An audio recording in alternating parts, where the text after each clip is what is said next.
Here on Democracy Now!, democracynow.org, The War and Peace Report. I'm Amy Goodman as we turn to look in more detail at two of Donald Trump's cabinet picks, Steven Mnuchin for Treasury Secretary and Wilbur Ross for Commerce Secretary. Mnuchin has deep ties to Wall Street, including working as a partner for Goldman Sachs, where his father also worked. Mnuchin's hedge fund also played a role in the housing crisis after it scooped up the failing California bank IndyMac in 2008. Under Mnuchin's ownership, IndyMac foreclosed on 36,000 families, particularly elderly residents trapped in reverse mortgages. Mnuchin was accused of running a foreclosure machine. People protested outside his home.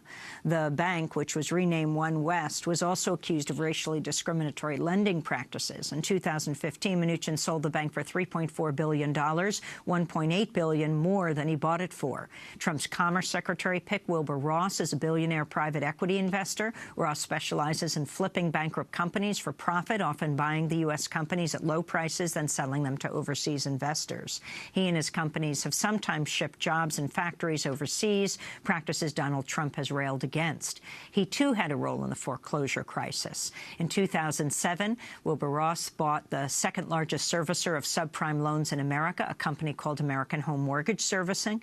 To talk more about Mnuchin and Ross, we're joined by David Dayen, author of the award-winning book Chain of Title: How Three Ordinary Americans Uncovered Wall Street's Great Foreclosure Fraud. His most recent piece for The Nation, Wilbur Ross and Steve Mnuchin, Profiteers of the Great Foreclosure Machine, Go to Washington. So talk about the significance of this, David. Talk about who Mnuchin and Ross are. Right. So they are both, I call them profiteers because they, like, most banks and mortgage servicing companies, just profited from the lack of attention to the foreclosure crisis at the federal level. Mnuchin foreclosed on 36,000 people in California alone. He foreclosed on much more through One West Bank, where he was CEO, and Wilbur Ross through American Home Mortgage Servicing, which eventually became a company called Ocwen, also did so, and they did so illegally. These were fraudulent foreclosures where fake documents were used to prop up those foreclosures. There are depositions with individuals from One West Bank saying that they spent 30 seconds looking at foreclosure files before signing affidavits that said that they knew everything in that file and reviewed all the business practices.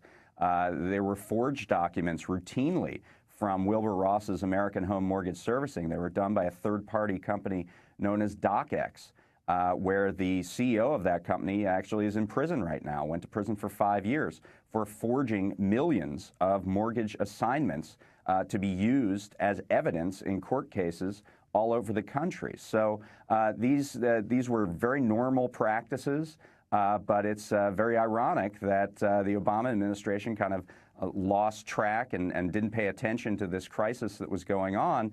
And now, after Trump's election, he brings in two people who profited almost the most from that to help run his cabinet. And what does it mean to be head of Treasury and Commerce? How does that relate to what their history is around the issue of foreclosure? Well, certainly the Treasury Department is a regulatory position now.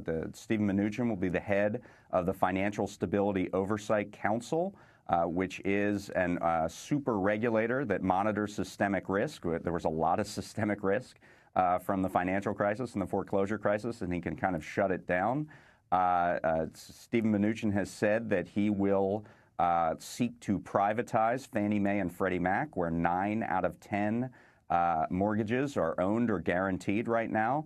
That's going to be a huge windfall for the hedge funds that bought Fannie and Freddie stock at a low point at $1 a share. If that's spun out and privatized, it would be $30 to $40 a share. Incidentally, one of the biggest benefactors of that would be John Paulson, who was a business partner to Steven Mnuchin in the One West deal.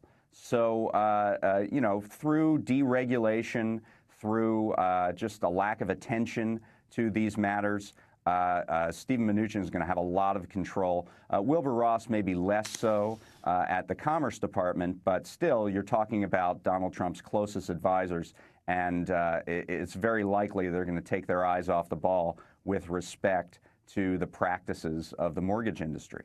Well, David Dayen, I want to thank you for being with us, author of the award-winning book Chain of Title, How Three Ordinary Americans Uncovered Wall Street's Great Foreclosure Fraud. We will link to your piece in The Nation. And we turn now to our